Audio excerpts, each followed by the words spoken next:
Matapos matagumpay na maitatag ni Rimuru Tempest ang Juri Tempest Federation, patuloy niyang pinalalakas ang kanilang teritoryo at ugnayan sa iba't ibang lahi. Ngunit isang di inaasahang bisita ang dumating, si Milam Nava, isa sa pinakamakapangyarihang Demon Lords sa buong mundo. Isang araw, habang abala si Rimuru sa pagpapalakas ng kanyang kaharian, biglang lumitaw si Milam. Wala siyang dala kundi isang matinding presensya ng kapangyarihan at isang walang pakialam na ugali.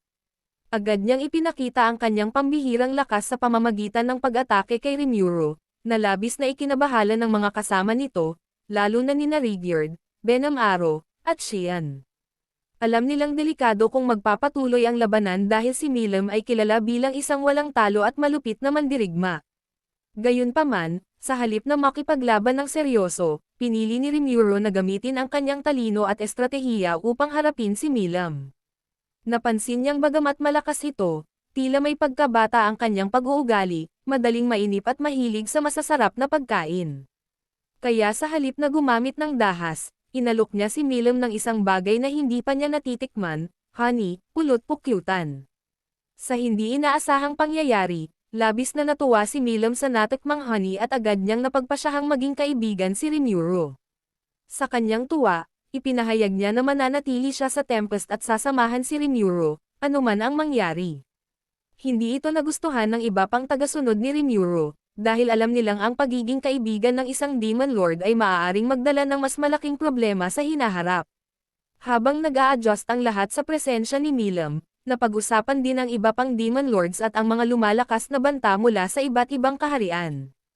Ang pagkakaibigan ni Rimuru at Milam ay maaaring magdulot ng inggit at galit mula sa iba pang makapangyarihang nilalang.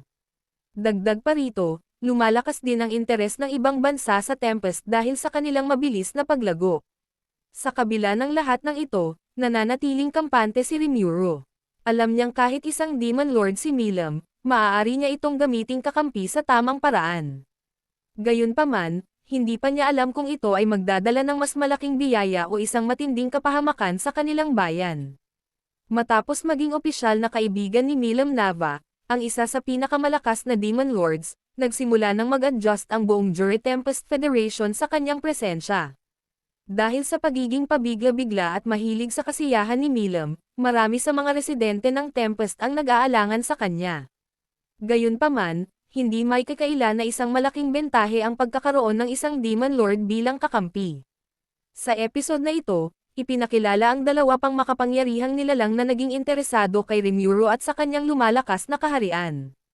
Demon Lord Carrion, ang hari ng Beast Kingdom Urazania, na may titulong Beastmaster. Demon Lord Frey, isang malakas na harpy na namumuno sa kanyang sariling teritoryo. Habang hindi pa direktang nakikilahok ang dalawang Demon Lords, nagsimula ng kumilos ang kanilang mga tauhan upang obserbahan ang nangyayari sa Tempest, lalo na sa presensya ni Milam. Ang kanilang paggalaw ay isang indikasyon na maaaring magkaroon ng digmaan o alyansa sa pagitan ng mga kapangyarihang ito. Sa kabilang banda, dumating si Yumo, isang pinuno ng isang grupo ng mga bandido na dating pinadala ng Kingdom of Falmouth upang salakayin ang Great Forest of Juria. Gayunpaman, sa halip na kalabanan si Rimuru, napagtanto niyang mas makakabuti kung makikipag-alyansa siya rito. Dahil dito, iminungkahi ni Rimuru na gawin siyang bayani ng kaharian, upang maisaayos ang relasyon ng Tempest sa ibang mga kaharian ng tao. Habang abala si Rimuru sa pagpapalawak ng kanyang impluwensya, isang misteryosong grupo ang nagsimulang gumalaw sa anino. Ang Kingdom of Falmouth at ang Western Holy Church ay nagiging mas maingat at interesado sa pag-usbong ng Tempest, nakikita ito bilang isang potensyal na banta. Samantala, ang lihim na organisasyong pinamumunuan ni Yuki Kagurizaka ay patuloy ding gumagawa ng sarili nitong mga hakbang. Habang patuloy na lumalakas ang Juri Tempest Federation, unti-unting napapansin ng iba't ibang kaharian at organisasyon ang mabilis na pag-usbong nito. Dahil sa mabilis na pag-unlad ng Tempest sa larangan ng ekonomiya, politika, at lakas militar, maraming makapangyarihang grupo ang nagsisimulang magduda at matakot. Isa na rito ang Kingdom of Falmouth, isang makapangyarihang bansa ng tao na nakikita ang Tempest bilang isang banta sa kanilang impluwensya. Natatakot silang masira ang balanse ng kapangyarihan sa pagitan ng mga tao at mga halimaw, kaya't nagsimula silang magplano ng isang pag-atake upang agapan ang paglaganap ng kapangyarihan ni Rimuru. Ngunit hindi lang ang Falmouth ang may masamang balak, pati na rin ang Western Holy Church, isang makapangyarihang relihiyosong organisasyon na may matinding galit sa mga halimaw. Naniniwala silang ang mga nilalang na hindi tao ay isang kasamaan na dapat lipulin. Sa kanilang pananaw, ang mabilis na paglago ng Tempest ay isang banta sa kanilang paniniwala at kontrol sa mundo ng mga tao. Dahil dito, nagsisimula na rin silang gumawa ng hakbang upang pigilan ang pag-usbong ng kaharian ni Rimuru. Samantala, sa kabilang dako, isang mas madilim na puwersa ang gumagalaw sa anino. Si Demon Lord Clayman, isa sa mga Demon Lords na may masamang balak at kilala sa pagiging tuso, ay lihim na kumikilos upang guluhin ang balanse ng kapangyarihan sa pagitan ng mga halimaw at tao. Ginagamit niya ang kanyang koneksyon sa iba pang mga nilalang upang manipulahin ang mga pangyayari mula sa likuran. Hindi pa alam ni Rimuru kung ano ang eksaktong plano ni Clayman, ngunit tiyak na hindi ito mabuti para sa Tempest. Habang patuloy na abala si Rimuru sa pagpapatibay ng kanilang bayan at pagpapalakas ng kanilang ekonomiya, hindi niya namamalayan na maraming mata ang nagmamasid sa kanya, mga kaaway na unti-unting bumabalot sa kanila tulad ng isang anino. Hindi niya alam na ang kanyang tahimik at maunlad na kaharian ay malapit ng sapitin ang isang matinding pagsubok. Ang episode na ito ay nagpapakita ng unti-unting pagdating ng isang mas malaking sagupaan, isang labanan na maaaring magpabago sa hinaharap ng Tempest at ng buong mundo. Matapos ang serye ng mga kaganapan na nagpalakas sa Jury Tempest Federation, isang bagong panganib ang lumitaw, ang makapangyarihang halimaw na si Charybdis, isang napakalaking nilalang na may kakayahang wasakin ang buong kaharian sa kanyang galit.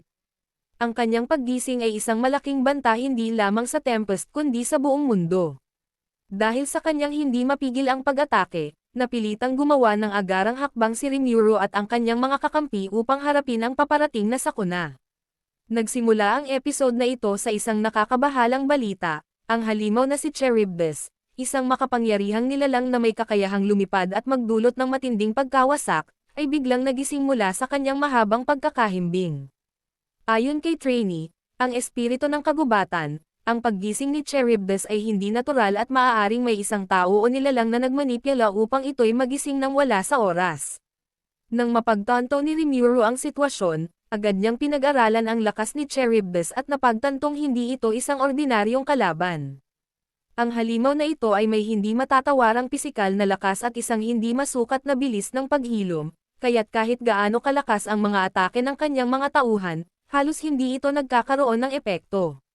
Bukod pa rito, kasama rin ni Charybdis ang kanyang anak-anakan na mga Megalodon, napakalalaking lumilipad na peteng na umaatake sa kahit sinong humadlang sa kanila.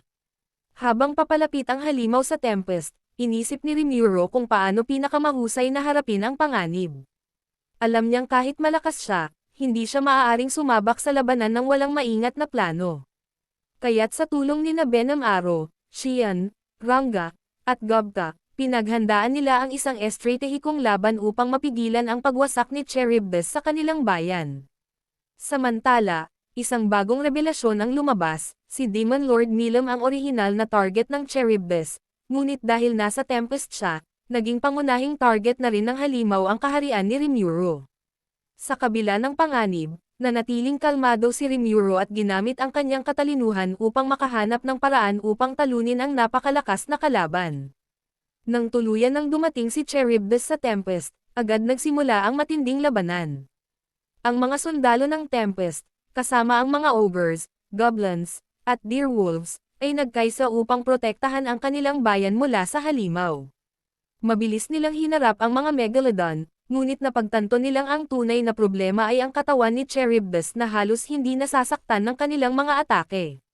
Ginamit ni Venom Arrow ang kanyang makapangyarihang apoy, si Ranga ang kanyang kidlat, at si Xian ang kanyang lakas, ngunit tila walang epekto ang lahat sa halimaw.